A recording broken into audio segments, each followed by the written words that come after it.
How did one cruel Facebook post about our first night turn into a crowd watching me receive papers at noon?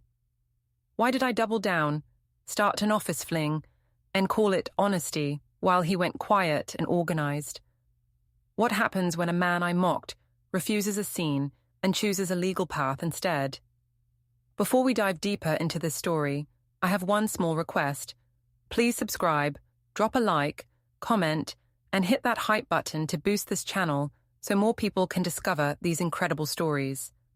My name is Zenia. I am 33 and I run social posts for a community thrift nonprofit. I like bright screens, quick likes, and neat captions. I call it work.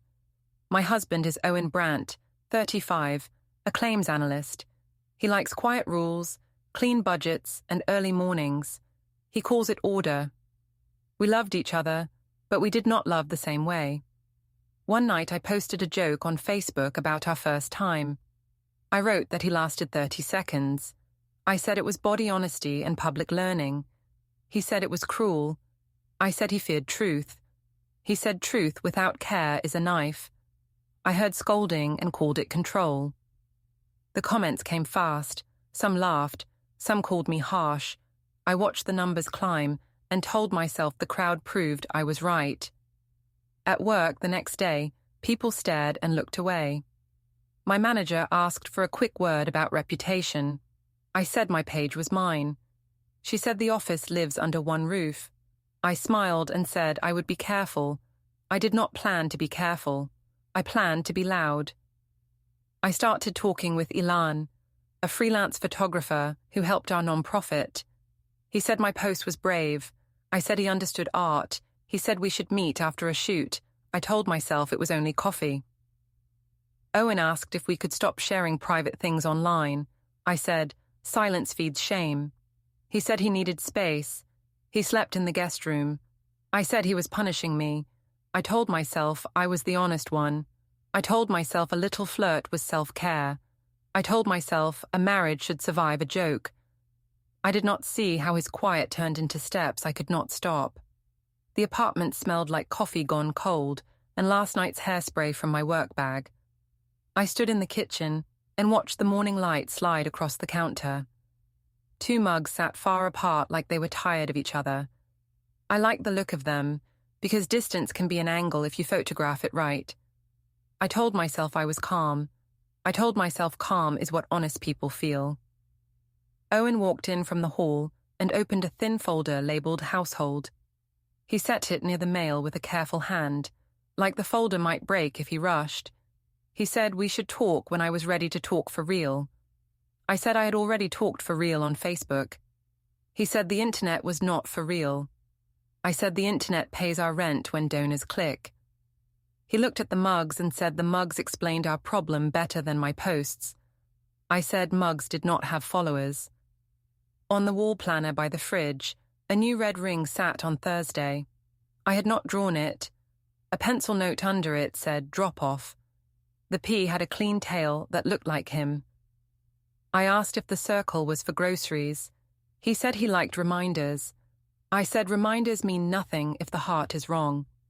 He said the heart needs quiet, not crowds. I said crowds are just people who finally listen. He picked up his phone to check the time. A small banner blinked and slid away. When he set the phone down, I saw the lock screen for a second. Downtown, 9:35 a.m. I asked if he had a date with a new rule book. He said he had a morning errand. I said secrets could kill a marriage. He said public jokes could too. I said it was not a joke, it was education. He said calling it education did not change the harm. I said harm is a big word for 30 seconds. He said time was not the point. I said time was my brand. He closed his eyes for a breath, the way people do before lifting a heavy box. I opened the Notes app on my phone and drafted a caption, Body honesty saves marriages. It looked neat in black letters. I imagined the hearts rising. I said I wanted to talk about real bodies and real life. He said he wanted to talk about us, not a lecture hall. I said lectures help people. He said he was not people, he was my husband. I said That was the same thing. He said it was not. My mother, Lydia, sent a stream of hearts and wrote that my post was brave. She said women need loud examples. I replied with a sun emoji. Owen's mother, May, sent me one line that dignity matters, even when we are tired. I rolled my eyes and told myself mothers of sons love rules. My father, Sam, sent a thumbs up and the word rest. He always likes rest. Rest makes me itchy. Owen picked up a small USB from the key bowl and slipped it in his pocket. I laughed and said he was playing spy with our toaster files. He said he was organizing. I said feelings do not sort into plastic sticks. He said facts do. I said facts are boring. He said boring keeps roofs on. He set a clipboard under the household folder. The top page showed a single word in bold type. Statement. I pressed one finger on the paper and then slid it back under the folder. Paper made me feel like school. I like school when I hold the mic. I do not like school when I am the subject. He asked me to tell him the night that led to all this. He said I could use small words and no crowd. I said I do not hide. He said he wanted plain, not hidden. I said I posted a joke. He said it was not a joke to him. I said it was a tool. He said it was a knife. I said knives can also cut bread. He looked tired. I said, tired is not an argument. He said, hurt is not a campaign. He walked to the guest room and straightened the top sheet with 2 sharp pulls, as if order could make a person rest. I stood in the doorway and told him sleeping apart made me look bad. He said it made him sleep. I said his pride could sleep anywhere. He said this was not pride. I said everything is pride if you name it right. He said I had a talent for renaming pain. I opened the camera on my phone and framed my face in kitchen light. I filmed a short story about body honesty and adult love. I said, we should not hide. I said quick times happen to everyone. I said shame is the enemy. The ring light glow made my eyes look kind. I liked that. I posted it and waited for numbers to move. Owen rinsed a bowl and put it in the rack. He said, numbers are not love. I said numbers are proof. He said proof to who? I said to the world. He said, the world is not our home. I said it can be. He said he would not live in a stadium. I said he did not get to choose the seats. He set the bowl down with quiet hands, not loud ones, which somehow felt worse. My phone buzzed and slid across the counter. A message from Ilan previewed and then vanished, like a fish flicker underwater. I saw only the tail. We should align captions. I smiled without meaning to and then snapped the smile shut. Owen saw the movement in my mouth and did not ask. He said he would be back after his errand. I said I did not like being left. He said I did not like being told no. I said no is a small word with a big ego. He said I had a talent for making big egos look small on camera. He reached for his jacket. I stepped into him and asked if he could at least say he loved me. He said love and scenes do not go together. I said scenes are love in public. He said love does not need applause. I said applause makes hard things easier. He said applause makes hard things louder. He held the door. I said if he left, people would say he failed me. He said people already say many things. The hall smelled like dust and laundry soap. He stepped into the stairwell. The door latch clicked. His footsteps went down like a soft drum fading. The apartment felt too big. I poured coffee into the 2 mugs and moved them close so they touched. I took a picture and wrote, teamwork is sexy. Then I deleted sexy and wrote healthy. Better for work. Likes climbed. A few comments asked if the 30-second post was real. I typed a reply that humor is a teacher. I pinned it because it made me look calm. The wall planner red circle stared at me. I traced the circle with my finger like I could rub it away. I walked to the window and looked down at the street. The front of our car faced the exit. I told myself that was how we parked last night. I told myself many things until they felt true for a minute. Then they didn't. The non-profit office, looked like a glass aquarium full of lists. Desks lined up in tidy rows, cords ran like vines, and the big wall screen scrolled donor thank yous in soft blue. I put on my welcome smile and set my bag under the desk. I told myself I would own the room. I told myself weakness is a camera angle you can correct. Danny rolled her chair over with 2 paper cups. She said she brought the strong coffee because I looked like a headline. I said I am a headline. She said headlines can also be warnings. I said I read my own warnings. She did not laugh. She asked if I was okay. I said I was teaching the internet. She said the internet did not enroll in my class. I said the internet did not have to. The internet shows up anyway. At 9:30, my manager, Priya, stepped out of her office with a soft voice and a steady face. She tapped the glass of the HR room and asked for a quick word. I said of course and followed her in. The glass made us look like we were on display in a store. A poster behind her desk said, "Respect is a shared language." Priya said she had seen my Facebook post and the follow-ups. She said several comments tagged the non-profit because my profile shows where I work. She said sponsors sometimes search our names. She asked if I could keep personal topics off the official floor and lower the heat for a while. I said my page is mine and I speak truth. She said the organization lives under one roof and the roof can catch fire from small sparks. I said body honesty helps people. She said public humiliation of a partner is not a program goal. She kept her voice steady. I said I would be careful with location tags. She thanked me and said we would check in next week. When I came back to my desk, the big office printer started to spool a thick packet. The hum sank into my shoulders. 2 interns stood by the machine with their phones out. One whispered that my post had screenshots on the local forum. The other said, the 30 seconds line had 100 comments. They looked at me like I was a zoo sign. I waved like a queen and turned to my laptop. My synced calendar was open from last night. I clicked the wrong tab by habit, and a spreadsheet bloomed on the second monitor. Only initials and dates in tidy rows. No letterheads, no titles. The file path said, family share. My throat tightened. I closed it fast. I told myself Owen tracks budgets like a hobby. I told myself this was normal. I told myself many things, and then picked up my water so I could swallow. A missed call banner flashed on my phone with no caller ID and vanished before I could catch it. I tried to call back and got nothing. My chest felt floaty. I opened the post composer and drafted a square. Humor heals shame. I added a photo of my hand near a notebook with our logo cropped out. I wrote that truth looks like care and care looks like light.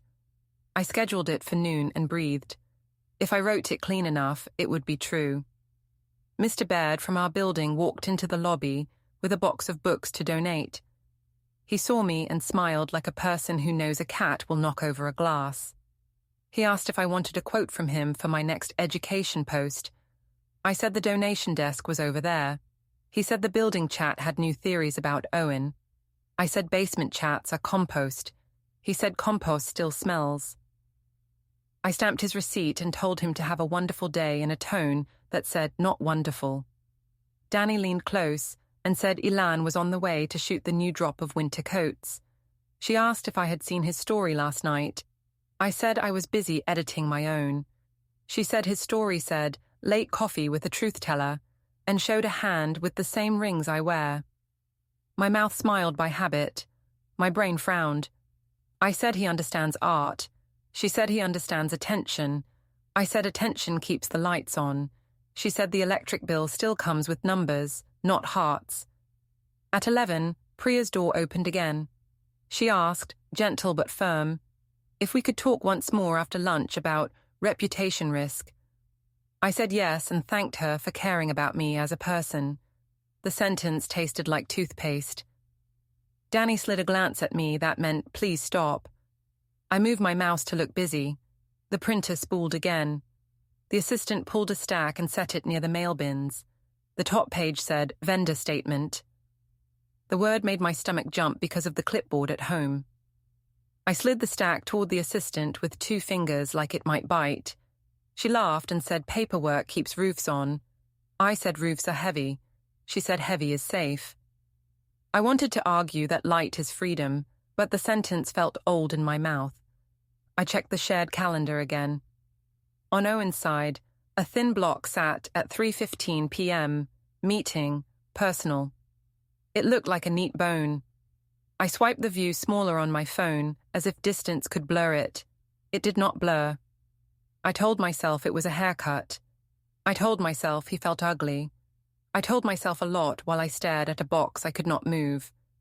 Elan messaged that he was in the loading bay. He said we should align captions for the coat drop and maybe grab coffee later to celebrate creative honesty.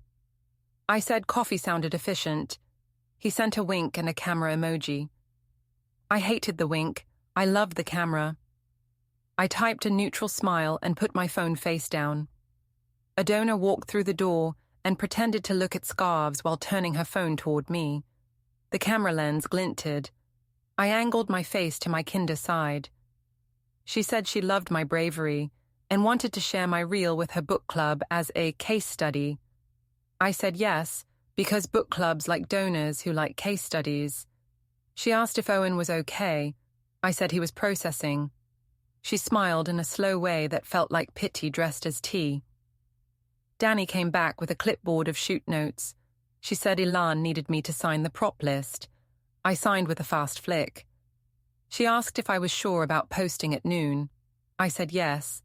She asked if I wanted to turn off comments for a day. I said no. She asked if I could not make the work account a stage for my marriage. I said I would not tag the org. She rubbed her forehead and said the org is me when I sit at the desk. Noon hit like a small bell. My scheduled square went live. Humor heals shame. Hearts jumped and then slowed. Comments stacked like dominoes. Some said brave, some said cruel. Some tagged Owen by his first name and a guess of his last. I deleted one and pinned a kind one.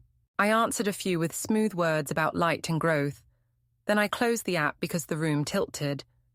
Priya's message popped up. Quick word now. I stood, held my shoulders in the posture that says leader, and walked into the glass room. She said she appreciated my work. She said she needed the post to cool. She said outside content that uses intimate facts could reflect on clients and donors. She asked if I could take the Facebook post down. I said deleting would admit wrong. She said pausing could be wisdom. I said wisdom is slow. She said slow is safe. I said safe is small. She said small can be kind. We looked at each other like two people who both care but do not share a language. I said I would think about it. When I left HR, the tablet at the front pinged with a cluster of tags. Danny held it like a hot plate. She said a donor had reposted my rooftop speech from last year and tied it to today. She said the caption asked if public shaming is love.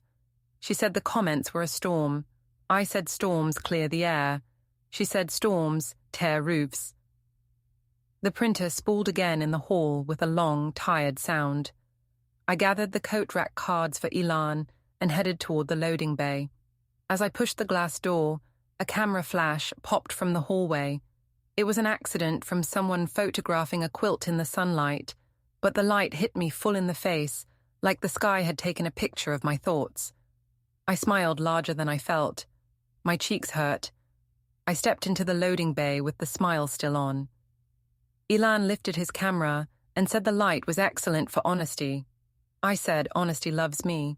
He said honesty loves clicks. I pretended not to hear. I held the rack cards like shields. The rooftop bar sat above the city like a bright plate. The sky turned pink, and the glass rail caught the last light. Danny led me to a corner under a neon sign that read, Good Times in soft letters. She said this corner would make my face kind. I said kind faces convert better. She said conversion was not the only metric. I said conversion paid the printer bill. Her mouth went thin. Elan came from the stairwell with his camera strap across his chest and a grin he kept when he wanted access. He said he had to leave for a donor mixer later, but could stay for a few reels. I said that was fine, and he could frame me from waist up. He said truth lives at eye level. I said truth lives where the light is best. He glanced at the neon and asked if I wanted the word good behind my hair. I said I always want the word good behind me. People at a low couch looked up from glittered drinks when they recognized me. A woman with a denim jacket held her phone at shoulder height in the lazy way of a person who intends to film while pretending not to. Danny murmured that I could steer the narrative now or watch strangers do it. I said I would steer. She said then I should steer gently. I said gentle is how content dies.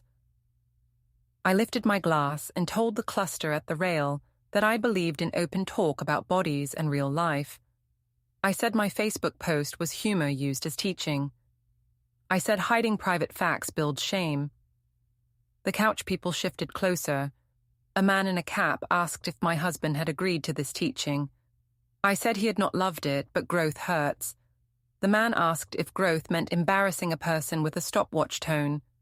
I said the target was not him, the target was silence. He lifted an eyebrow like a counterweight. Elon stood a step behind me and said we were discussing culture and old habits. He said he was only there to document a woman's voice. I said my voice was public because public cures fear. A woman in a white blazer asked if public humiliation ever cured anything. I said sunlight heals. She asked if I had asked for consent to post the number. I said, honesty is bigger than consent when it comes to education. The crowd noise dipped in that small way that tells a person she has said something with sharp edges. Phones rose like a slow tide. A chant for a toast started near the bar and rolled toward us. Danny whispered that I should keep it short and soft. I said short and strong would do more work. I raised my glass. I said we were here for radical honesty and adult bravery. I said awkward facts should not scare grown people. A few clapped. One person booed and hid the mouth behind a sleeve. I told myself it was wind. My watch tapped my wrist. The shared planner flashed a slim bar that read, Downtown 12:50 p.m. tomorrow. I swiped it away, as if the face were a fly. I told myself Owen had a haircut or a library stop. The time stuck to the back of my throat like dust anyway. Danny showed me her phone. A live stream caption called me the 30-second wife and asked if I felt proud of making my partner small. She said the phrase was spreading. I said, reclaiming words is part of activism. She said I was not running a protest, I was running my marriage into a wall. I said walls can become stages. She set the phone on the table like it might bite. Ilan leaned toward me and said the crowd would soften if I framed it as care, not conquest. I said I did not conquer. I clarified. He said semantics do not wrap wounds. I said wounds need air. He said air feels like staring. I wanted to tell him I did not need his edits, but his camera pointed at me like an invitation I always take. A generous woman with glossy hair stepped close and said her book club loved my confidence. She asked if my husband had laughed after the post. I said he was processing like a mature man. She asked if he had given consent. I said I did not require permission to speak my truth. She nodded in that way. People nod when they are filing a thought they plan to share later with a tone. The bar manager asked if anyone wanted another round. The chant rose again, shorter and sharper. The DJ dipped the bass, as if to give us a stage. I lifted my glass anyway. I said, here is to truth without shame and love without secrets. I said, here is to women who stop pretending. The phones made a little constellated glare across my eyes. I laughed because laughter sells bravery.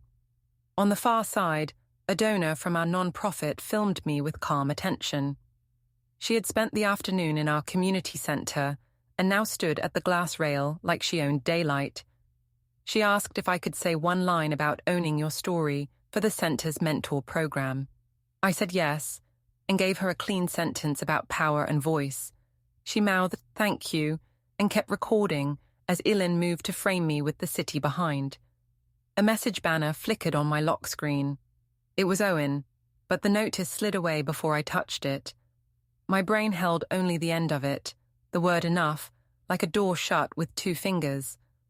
I set the phone down as if it were a stage prop I had finished using. I told the crowd that everyone has awkward firsts and that laughing at them together makes them less scary.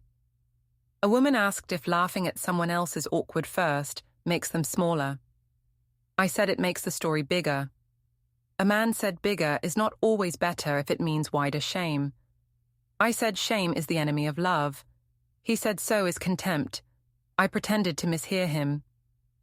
Ilan said we should move to the donor mixer at the community hall. He said the light there would be softer and the people kinder. I said I could carry any room. He said not every room wants to be carried. We went down the side stairway and crossed to the hall. The community center smelled like floor wax and cookies. Donors stood by folding tables and said warm things about banners. Ilan snapped candids and murmured that he would send me approvals. I said approvals made content slow. He said slow made content safe. I wandered toward the stage and greeted the coordinator, who asked if I could give a 30-second message about owning your narrative. I laughed and said I was the right person for 30 seconds. She flinched and then smiled like she had not heard. I spoke into a handheld mic and said, shame does not change behavior, but truth does. I said we should own the facts and keep walking. The coordinator clapped with careful hands. A teen volunteer on the side recorded me on a phone and whispered that she loved my courage. I accepted the whisper like a tip. In the hallway, Danny told me I was losing the room and asked if we could soften. I said there is no soft way to stop a lie. She asked what lie. I said the lie that private things must stay private. She said the lie is that private things belong to crowds. Ilan studied a photo of a coat rack, like it was a landscape, and said the file looked clean. I said files were cages. He said files held shape. He meant more than coats. On our way out, a woman asked if I thought Owen felt love in the face of all this. I said love is not a feeling. Love is an action, and my action was education. She said education without consent is a performance. I said performances feed people. She said then I was feeding myself. The sentence had the quiet rhythm of a perfect cut. I did not show that I felt it.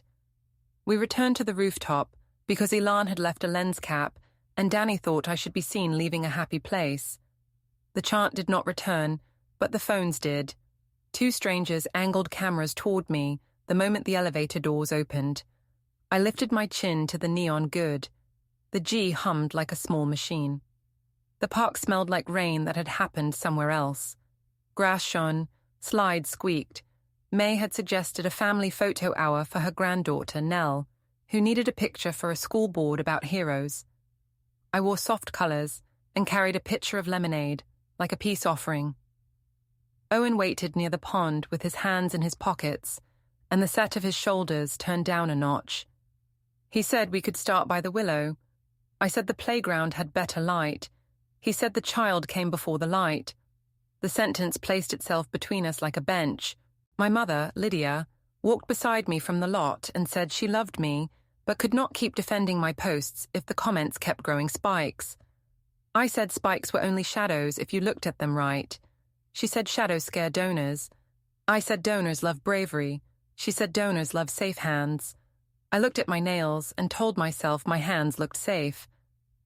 Nell ran up with a paper crown she had made and asked if we were ready to be heroes. I said I was born ready. She said her teacher had said heroes are kind, not loud. I said heroes can be both. She said the chart at school had a box for kind, but none for loud. I said they should add one. She said the boxes were full. Children have a way of winning with grammar. The photographer, a woman with a clipboard and sensible shoes, asked us to stand at the edge of the pond and breathe like we liked each other. May touched my elbow and asked if I wanted a sandwich. I said praise is food. May said food is food and praise is a spice. I could not think of a smart reply and settled for a smile that made my jaw ache. Harlan adjusted a blanket for the picnic and watched in a slow, steady way that felt like electricity with the power off. Lydia asked if she should post a behind-the-scenes story of Nell's crown. May said, "Please, no post today." Lydia said I needed support. May said Nell needed peace. Lydia said she understood. She did not sound like she enjoyed understanding. Nell tugged the hem of my shirt. She asked if I hurt Uncle Owen on purpose by telling the internet he was 30 seconds. The sentence felt like a bucket of cold water on a very hot day. I said I told the truth first because truth helps love. She said hurt is still hurt, even if the truth came first. The photographer's shutter clicked. Ducks argued quietly at the far bank. A breeze moved and showed me Owen's face without its usual guard. He looked not angry, not theatrical, only tired. His phone buzzed on the blanket. A small alarm flashed across the screen. Paper drop 8:10 a.m. tomorrow. He tapped it away and slid the phone into his jacket. Nobody but me seemed to register the words. They sat in my mind like a small weight on a shelf you pretend you do not see. We shifted to the swings. Nell wanted a picture with all of us kicking at the same time. We were terrible at it, which made her laugh. For a moment, joy broke through. Then Lydia asked if we could do a boomerang of the cups clinking. May asked her to keep cameras away. Lydia said my brand needed proof of love. May said Zenia needed love, not proof. The sentence landed solid. We went to a family restaurant near the park while the light held. The long table wobbled slightly and smelled like lemon cleaner. The server handed out menus and called everyone friend. Lydia announced we were celebrating honest families. May said we were celebrating family, not honesty. I said honesty is part of family. Harlan asked if kindness could be part too. Nell arranged crayons like soldiers and drew a square labeled hero. Nell asked us each for a hero sentence. Lydia said heroes tell truth even when people boo. May said heroes protect dignity when crowds are loud. Harlan said heroes fix what they break. Owen said heroes choose quiet repair over public performance. I reached for a line and produced one that said, heroes help others stop hiding. The server set down bread, and the butter slid in the dish like a small boat. Lydia whispered that I should post a picture of Nell and tag it with a bravery hashtag. May said tagging children with adult fights was a line. Lydia said the internet can tell the difference. May said the internet does not care to. I looked at my phone and imagined the likes under the photo of the paper crown. I set the phone face down as if that were noble. The server returned with plates. Owen ate half and boxed the rest. He thanked the server. He did not look at me. I tried to hold his eye with a warm expression I had practiced for softening sponsors. His gaze moved past me to the window, where our neighbor, Mr. Baird, pushed a stroller and pretended not to stare inside. He lifted his phone halfway and then put it down. Harlan stepped into the line of sight by standing to adjust his jacket, and Mr. Baird drifted on. Sam arrived late and sat near the end. He said traffic was a mess. He asked if we could make the table about Nell. I said the table was about Nell and also about a culture that needs to learn. He said children did not volunteer for culture wars. I asked him to take a side. He said his side was rest. That is his only side. It makes me both furious and jealous. Nell asked if heroes apologize when they learn something. I said apologies are personal art. May said apologies are for the person you hurt. Harlan said apologies can start repairs that no one posts. Owen folded his napkin like it was a paper airplane he would never throw. The server asked about dessert. No one wanted dessert. We took a group photo by the door. I stood next to Owen and angled toward him, but he angled toward the exit, as if the door had become gravity. In the parking lot, a gust of wind lifted napkins from a trash bin and made them dance. The moment felt like a sign I could use if I wanted. I chose not to, which surprised me. Back at the apartment, the hallway smelled like warm plastic and printer toner. On the console, a sticky note read, "Bring forms" in neat letters I recognized. A slim USB lay beside the key bowl with today's date written on a strip of tape. The guest bed looked recently smoothed. In the office, the shredder hummed once behind a half-closed door and fell quiet. I stepped in and saw Owen's laptop with a clean desktop tree labeled Archive A and Archive B. As soon as my shadow crossed the threshold, he minimized the windows. A small cloud sync pop-up flickered that read, "File uploaded successfully," and then vanished. I said he was making a museum of our life. He said he was making order so he could breathe. I said breathing was not a project. He said living had become one. Binders had multiplied on the shelf with simple labels: home, auto, bank. The utilities binder looked thicker than bills. I ran my finger along the spines like a person reading Braille. He watched my hand until I moved it away. He asked for my work hours this week. I said he could read the shared calendar. He said he wanted them from my mouth. I gave them. He nodded and put a small new key on his ring. I asked what had opened. He said something that needed to stay safe. I asked if the safe thing was his pride. He said it was peace. I went to the kitchen and set 2 mugs together because I wanted one shot that made me look like I believed in our future. He came in, glanced once, and put the mugs on opposite counters. I said cups were not a court. He said cups were cups. I said the separation was punishment. He said the separation was rest. He moved past me to the outbox and placed an unsealed envelope with my name in careful letters. I asked what it was. He said it was mail. I said he was playing theatre.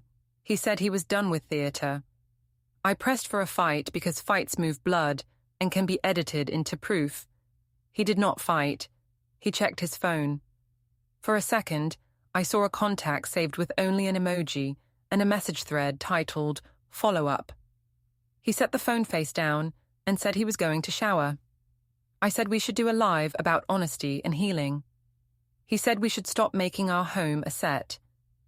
He walked down the hall. The locked drawer clicked shut as I took a step toward the office. The click sounded like a small door at the end of a tunnel. I opened Instagram and stared at the live button. My face in the preview looked like a person who has won too many small fights and lost the room. I closed the app. The room felt heavier for a breath, then lighter in a false way. I thought about Ilan because thinking about Ilan helps when I want to be the most wanted person in a story. I messaged that the day had been a lot. He wrote that donors were excited about the coat posts and asked if I wanted late coffee. I told him yes, without thinking about tomorrow. The balcony air felt sharp like a clean blade. I leaned on the rail and tried to write a caption that made me the brave one again. The words turned stiff. I erased them. Inside the office, the printer gave a small cough and pushed out a single blank page. The sound felt like a warning that did not care if I heard it. I stepped into the doorway. Owen sat at the desk with his laptop open to a clean tree of folders named Archive A and Archive B. The screen looked like a tidy street with no exits. When I took one step closer, he minimized the window. I said secrets would rot our home. He said records would keep the roof on. I said the house smelled like paper, not love. He said it smelled like order. I said order was cold. He did not argue. A cloud sync pop-up appeared and said, "File uploaded successfully." He clicked it away with a steady hand. On the shelf, the taxes folder had a strip of tape peeking from underneath. I lifted it with 2 fingers and found a small USB taped flat to the bottom. I set it back and laughed too loud. He did not look up. I asked what he was building. He said he was building peace. I said peace without me was war. He said he was done with war. The shredder hummed once and fell quiet like a machine that knew its part. He asked for my hours tomorrow. He kept his tone even, like a calm person reading a bus schedule. I said he could read the shared calendar like everyone else. He said he preferred them from me. I said he sounded like my manager. He said he sounded like someone who needed clarity. I gave him the times in 2 short lines. He thanked me. The thank you felt like a stamp. His phone lit with a call labelled private. He walked into the hall and spoke in a low voice. The words were only shapes. When he returned, I glimpsed a thread titled Follow-up and a contact saved with just an emoji. He locked the screen and set the phone face down. I said this house did not need secrets. He said this house needed quiet. I said quiet was his weapon. He said quiet was his coat. I set 2 mugs side by side for a photo and planned a caption about patience. He came in, glanced once, and moved them apart. I said cups were not a court. He said cups were cups. I said the separation was petty. He said the separation was rest. He opened the fridge and took out a jar, like it mattered more than us. The normal way his hands moved hurt more than any raised voice. I checked my messages. Ilan wrote that the coat shoot looked clean, and the donor mixer clip had range. He asked if I still wanted late coffee. I wrote yes before thinking about anything past yes.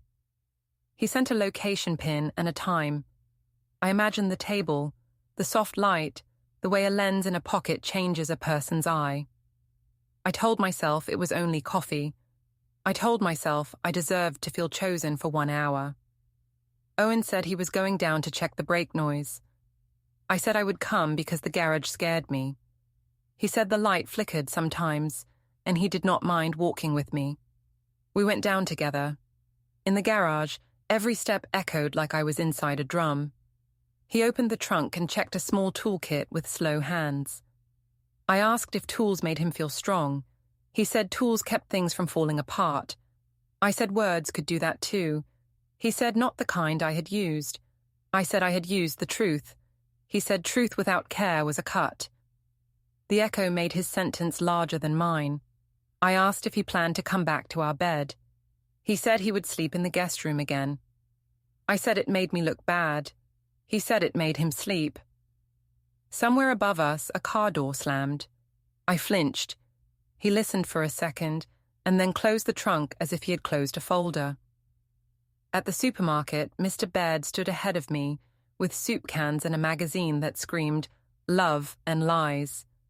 He turned and asked if I wanted his opinion for my next post. I said the checkout was not a focus group. He said the building chat had pinned my Facebook line and people were guessing Owen's last name. I said they should guess a hobby instead. He laughed in a way that sounded like a cough. The cashier asked if I needed a bag. I said I would carry it. My hands shook anyway. Danny texted that my mother had posted a defense and then deleted it after people found old photos. Danny said the office director had asked Priya if I was a brand risk. I wrote that I was the brand. Danny said brands need buyers. I stared at the gum rack until the colors calmed me. I paid and walked home slow because fast steps make thoughts run faster. The apartment smelled like toner and warm plastic. The printer tray held one blank page like a tongue. I said the machine was dramatic. Owen said the settings were off. I said everything was off because he liked to punish me. He picked up a thin, unsealed envelope and placed it in the outbox with my name written small in the corner. I asked if he planned to mail a threat. He said he planned to make order. I said the envelope was theatre. He said he was done with theatre. He reached for his keys and added a small new one to the ring. I asked what it opened. He said something that needed to stay safe. I asked what that something was. He said he would handle it properly. The phrase properly made the air in the room change shape. I told him he could still fix this by standing with me online and saying we were learning. He said we should stop making our home a set. I said the internet would eat me alive if I went quiet. He said then I could rest and heal without an audience. I said rest looked like losing. He said rest looked like repair. In the office doorway, the locked drawer clicked shut as I stepped near. The sound felt like a period at the end of a long sentence he had written in pencil for weeks. On his screen, a browser window was minimized before I could read it, but a sliver of tabs showed storage options, delivery tracking, notary near me. A photo thumbnail on his phone blinked and vanished when he lowered the screen. The cloud sync ping chimed once. He did not look at me when I asked if he was happy living in a museum. He said he was trying to live in a house that did not burn. I put on my coat and said I was meeting Ilan to review captions. He asked if I would be late. I said it depended on the light. He said he hoped the light would be kind. I said the light had favorites. He said we would handle this properly. He did not raise his voice. He did not blink fast. He did not try to stop me. Somehow that restraint felt like a wall. Later, at a quiet coffee shop, Ilan talked about angles and stories. He said the donor clip would pull good numbers and help the next grant. He said I should frame myself as a teacher, not to fight her. I said teachers still fight. He said better to guide. He touched my hand when he laughed. I let the touch sit there and told myself it was human warmth. I told myself I had earned it. I told myself I was not crossing a line because the line had been crossed by shame first. I told myself a dozen things that bounced off the window and came back softer. When I returned home near midnight, the apartment was tidy and quiet. 2 mugs sat on opposite counters like small flags. I placed them together in the middle to prove to myself I could still move pieces. Owen walked in, glanced once and set them apart again. I felt heat climb my neck. He did not gloat. He simply breathed. He said we would handle it properly. His tone was still water. He turned off the hallway light and left the room. The office tower lobby at noon looked like a bright bowl made of glass. Shoes clicked on stone. A security guard leaned at a desk and watched the room the way a lifeguard watches a quiet pool. I wore a fitted coat and planned a quick photo of peace for later. I told myself I would ask Owen to meet me by the plants, take a selfie, and caption it as learning. I held my phone like a shield I could also point. An elevator bell chimed behind the desk. The doors slid open. Owen stepped out with his hands in his jacket pockets. He looked rested, not proud and not small. I lifted my hand. I said we could talk somewhere private.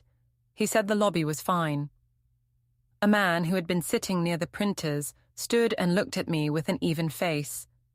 He said my full name and asked me to confirm it. I did, because it was mine. He held a packet with a colored tab. He said I was being served. The air in my ears went cotton quiet. He said it was a civil complaint with a takedown demand about the Facebook post and the uploads that followed. He said it covered the number line, the captions, and the edits that turned our private moment into content. He said I needed to sign for receipt. My hand made a dry scratch on his clipboard. The barista at the lobby kiosk called a latte, and nobody claimed it. The small printer by security spooled a confirmation page with my name. The security radio crackled with 2 short numbers and went still. The sounds made the moment feel like a simple machine doing its job. I said to Owen that he could have told me at home. He said home had not worked. I said he was humiliating me in public. He said he had chosen daylight because night had not helped. I said the post was education, not malice. He said education without consent is performance. I said he could forgive me if he tried. He said forgiveness and consequences can stand together.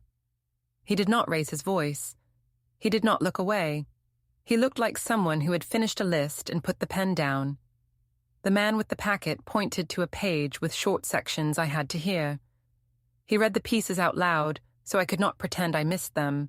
A list of links to remove now, a preservation notice for my accounts, and a request to stop posting private facts that harmed privacy.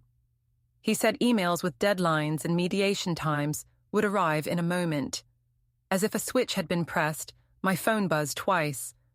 The subject line said, "Takedown steps and mediation scheduling." I opened them because compulsion is stronger than pride for 1 second. The words were clean and without drama. They gave dates. They gave times. They said to respond. They said not to delete evidence while removing public posts. They said to respect boundaries in communication. Each line felt like a small stone on my chest. I could still breathe, but it took choice. A woman waiting for an elevator, looked at me and then at the floor. A child chewed a cookie the size of her palm and stared without judgment. The security guard shifted, but stayed where he was. The printer pushed another short sheet. The barista wiped the counter with slow circles. I told Owen I could fix this if he gave me a quote about healing. He said he would not post our life. I said then he should let me post mine. He said I could post mine without turning him into a prop. I said I had lost my job already in everything but name because donors were whispering. He said I could speak to my manager and follow the house rules I ignored. He said he would not make a scene for me. He said the steps were boring and worked. The man with the packet nodded to the guard and to me. He said service was complete. He said I had what I needed. His tone was not cruel. It was professional. The word professional felt like a fence I could not kick down. My phone buzzed again. Priya wrote that the board had asked for a meeting and that I should not report to the office until we spoke. She said we would discuss next steps. The words were careful and heavy. I looked at Owen because he is the person I look at when the room turns hard. He kept his eyes on a clean point in the air between us. I asked if he felt better now that he had delivered this in public. He said he felt clear. I asked if he planned to meet me for coffee to talk. He said I could email to confirm mediation. He said he hoped I would rest from the crowd. I said the crowd is my job. He said the law is his answer. He turned toward the revolving door. I took one step to follow. He shifted slightly, polite, as if allowing space on a narrow path. He said I had the packet. He said the deadlines were in my inbox. He said he wished me a good day. The phrase good day felt like a neutral stamp on a hot surface. He walked to the door, stepped into the glass, and let it carry him forward. Don't forget to hit like, subscribe, and turn on the bell so you don't miss the next story. Write in the comments from which city you are watching.